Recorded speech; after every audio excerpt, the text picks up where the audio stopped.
Man and woman should be better before they get into marriage, not be good. But marriage should be able to bring out a better side of you. Are you teaching boys the fundamentals of respecting women? Are you teaching girls the fundamentals of being hardworking and not just waiting for a man to hand everything over to you? What can we do or say to correct this mindset of our women? Because majority of our women don't want to work. You will now come inside the house with the heartbreak that you have from outside. And well, now I have to deal with my husband getting his heart broken. Marriage, is it a sacred commitment or an outdated contract? Exo, what do you think about this? When you use the word sacred, it means pure. Of course. It means something that's untouched by, how do I put it now? Something that is not infiltrated into by negative stuff, right? Okay. That should be the orientation of marriage. That is the original intention of marriage. But unfortunately, we have social media infiltrating into that commitment between two people. We have money infiltrating into that commitment between two people, and not just healthy money, healthy and unhealthy understanding, and unhealthy bias for money. Let me ask this question. Are you married? I was. Yeah. Are we all agreeing that marriage is a sacred commitment, or is it an outdated contract? I think it's a little bit of both, in my own opinion. I think marriage is a sacred commitment. Right. That's the initial plan of what marriage should be. Like Exo said, it's supposed to keep it pure. It's between two people who decide to say we're going to stay committed to each other. But I think with experience and with the things I have seen and learned, we always forget that it's one thing to make a commitment. It's one thing to live through your commitment. You make the decision to marry somebody when, of course, you're happy, you met them, you guys fell in love and all. You're not going to feel the same butterflies you felt in the beginning 5 years later. So that's where commitment comes in. You make a commitment, you live through it. And I think it's also an outdated agreement at the same time, because even people who are still in marriages live like this contract has passed. Like what I said then is not what I'm doing now. And then you have people, just like Exo said earlier, you have people who are flying out of marriages. So marriages are not breaking. It's people that are choosing not to follow through the contract that they made. So I think it's a mix of both. Is it safe to say that I married this person just because there were butterflies at this time, and when I'm no longer feeling these butterflies, I can just, pack my bags and leave? Or I'm just going to be living in that marriage like it doesn't matter, this person does not matter? Which one is stronger? Yeah, I think that's where my question is going. Is it living or is it staying? I think there's strength in both, depending on your situation. Yeah, there's strength in both. I mean, I'm not... my personal experience, and I choose to live by what I was brought up or what I've seen, right? Marriage is not just finding some hot guy or hot girl and you have butterflies. Oh, I love you, let's marry, bam, we enter the house. No. Marriage is more or less why do I want to spend the rest of my life with you? I have to have seen something in you that I know is going to make me better. I give you, you give me. It's give and take. Now, I think people are removing the human factor. The you that gave me butterflies 10 years ago is not the same you today. Thank you. Right? So, do you get to know this person every day? Do you get to know them, the different side of them? Do you get... My mom told me once that marriage is like an onion. So you peel one layer and it's a different thing you see. And we know onions make people cry. So be ready to cry with each layer. No, it's give and take. Deep. You go see Shege. Very deep. Shege Pro Max. Yes, but the thing is it after every Shege you see, you want to be going? Exactly. Think about it. Yeah. You can't be going. So it's there's strength in staying, because you stay through a particular season. Life is in seasons. Exactly. It's good today, it's bad tomorrow. Exactly. But I think that our Gen Z, and I give them kudos for being strong, but it's not everything that you want to live. Oh, I care about my happiness, my mental health. It's not as if your mental health is better when you go outside. So it depends. Choose your battles and face it. It depends on what you want to live, what your own morals are, what your faith is, live by that and walk by it. You know, I could talk to somebody about being staying in a marriage from a Christian perspective or from a different perspective. But if you don't believe that, then I'm just wasting my time. So it is safe to say that our Gen Z is the problem. Well, I didn't say that the problem. That's a I didn't say clickbait that. conversation. Yes, to agree that our parents You know- were stronger because they did stay. Stayed. Exactly. Okay, let's put it this way. Our parents were mentally, emotionally, psychologically stronger. Even I physically agree. stronger. Yeah, Yeah. I agree. In as much as the emotional, psychological, and all that is dwindling in this century, especially with the Gen Zs, it still gives us this reason to want to solve problems. We should be problem-solving people. And what I've noticed is people don't want to solve problems anymore.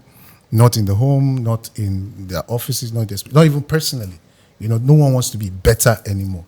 And that's where I feel like we're having these conversations we're missing the conversation, right? Personal development. Now, in marriage, man and woman should be better before they get into marriage, not be good. Better. Better, yes. When not you say be good. when you say better, is this by their mental wellness? Orientation, mindset. Okay. Your mindset is what makes you stand out, right? Okay. So now, if you say I'm a good person, and you go into marriage, it's not going to be good enough.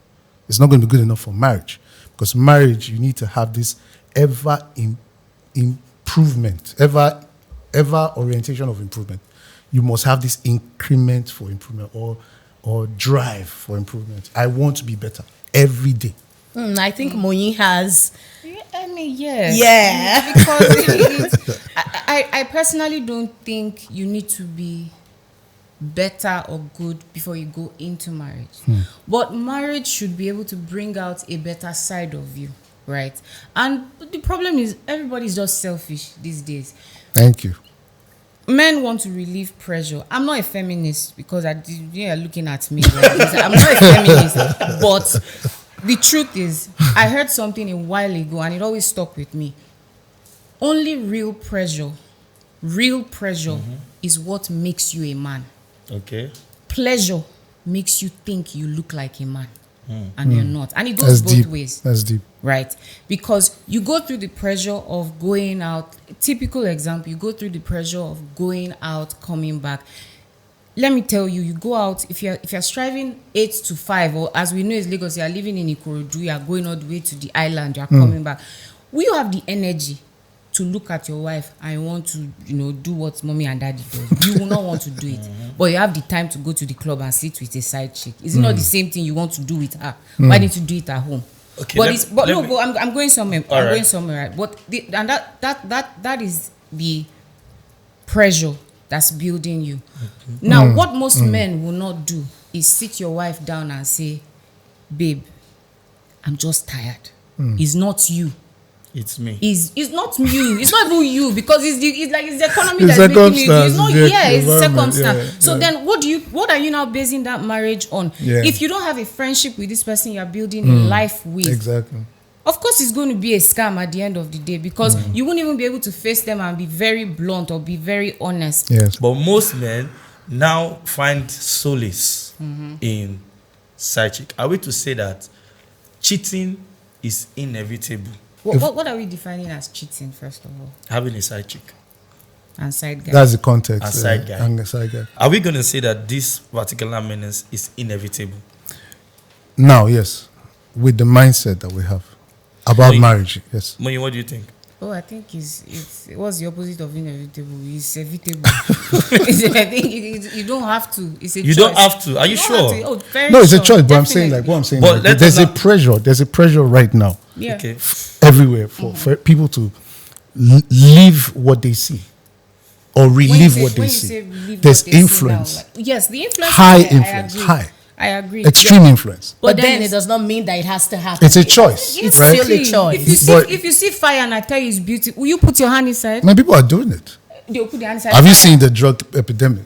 Yes. It's fire. People are seeing fire, it. but people But are we seeing go it. to a party. We'll still go to a party and still take it. But that kind of influence, in as much as it is still an influence, is different when you apply it to marriage.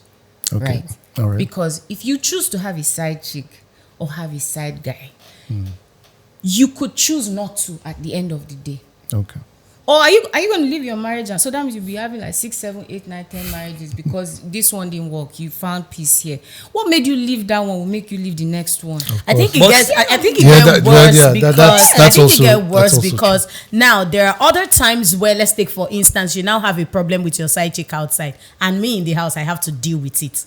You will now come inside the house with the heartbreak that you have from outside. And bring it and inside. well, now I have to deal with my husband It's getting true his now. heart broken by a side chick. I don't think I don't understand I how don't it think feels. men operate that way. Okay, I don't think so men operate just so that we do not leave out exactly what we have going on here, I think I have another question where we're going to ask, how does personal happiness factor into choosing to stay or to leave?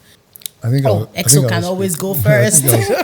I'll speak. So I personally am divorced now, and choosing to stay. I mean, it was 10 years. I waited 10 years before I decided to, sit with my partner down and say, listen, I think it's time we review this marriage and consider or reconsider what we're doing and why we're here. It took me 10 years, and one of the most fundamental things that had broken down the marriage was communication. That was the first thing. Also, lack of trust. There was no respect, and one of the very core of a man is respect, and that was lost, I think, 5 years into the marriage. So, but I did all I could. I had children. I couldn't just abandon my kids because there was no respect. You understand what I'm saying? So I took my time. I did therapy. I did marriage counseling. I did all that was necessary to restore the respect, to restore communication, to restore trust.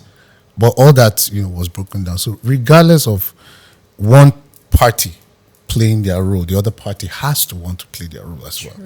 So, and in the absence of that, you can now start to reconsider leaving the marriage. So for me, that was, the option for me. I'm sorry, Moyi, do you agree, or do you have anything to? I think personal happiness plays a huge role in your choice at the end of the day. Like I said earlier, if you're basing your happiness on that person, because they're human beings at the end of the day, they're going to change, right? The world will also get at them. Sure. If I'm a woman. I don't look how I looked 10 years ago. I don't think the same way I was thinking 10 years ago. Right now, my life is all up. I think about my kids first before I think about my husband, right? So I don't have the same, I wasn't the same person he met. So if he's basing his happiness on who he met 10 years ago, then maybe he would want to leave. And it goes both ways. But that's where understanding comes from. That's when realizing that we're getting old. We could stay out and party and do this all while. But now we can't. Not because we don't have the resources or we cannot choose to go. But we have little ones who are depending on us. And that brings us back to what he said. Because if we're going to now start fixing this problem of people thinking they need side chicks or they need to do stuff like that, it starts from the home. Exactly. It starts on how you're raising boys, how you're raising girls. Are you teaching boys the fundamentals of respecting women? Right. Are you teaching girls the fundamentals of being hardworking and not just waiting for a man to hand everything over to you? Because when you have a lady who has that kind of mindset, even when a guy is lost or a guy is tired, she's able to stand up and fill in the gap. Baby, it's okay. I'll hold it down till you come. Which man will not feel encouraged with his wife or his babe with him like that? We love us emoji. Because the reason why I said this. The reason why I said this is because majority of our women now are totally lackadaisical. They are extremely complacent. From what you have said, what can we do or say to correct this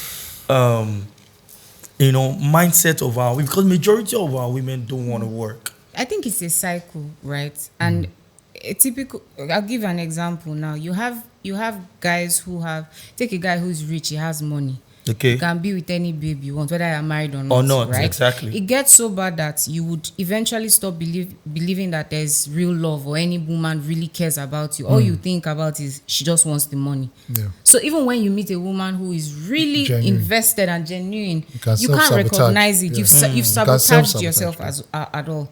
And it goes the same way for the woman, because you are giving up yourself freely because of material things, money. I want to be treated like a princess and this and that. And you do that. And what you forget is you're not going to be hot all the time. Of course. So you reach 40, there's going to be a new 20-year-old. And then what was giving you, making your shoulders high, People give it to the Give 20-year-old. it to 20-year-old. So in that way now, that is what that's the menace that's still happening. So course. Yes. I don't even know if it's possible to break this cycle at It's all. possible. Because it's possible, Is it? but it's going to take Excellent. a What long time. Intentionality. You said I was saying something about the context when I said being better, being good is not good enough. It's not good enough, of course. There's a context behind that. Now, the average person is good. If you ask the average person, are you a good person? I'm a good person. But you see, it's someone who takes the time to be intentional about changing those issues they have, personal issues, whether from upbringing, childhood trauma, whatever it is, that is, kind of affecting the reason why you are progressing in life, or self-sabotaging, or even in your relationships. Now, with that mindset of, I do okay, means I'm good. When you go into a relationship with that mindset, you don't want to change, because when the person starts to notice, oh, you have these issues, guess what you're going to say? You say, but I'm a good person. And you use that as a coping mechanism to twat yourself from progressing. Yeah, I take care This of is the family. where, I do this is I do where, that. this is the mindset I'm talking about. But if you have this better mindset, what you're telling yourself is, listen, good is not good enough. I need to be better. And guess what? The more you strive for better, this idea of being best is not possible, because that's of course, perfection. never possible. But you're saying, yesterday was good. I was better yesterday. I can be better today. Yeah. So, ladies and gentlemen, you heard it from our guest. And, of course, this is how I leave you on today's episode of the Crazy Podcast.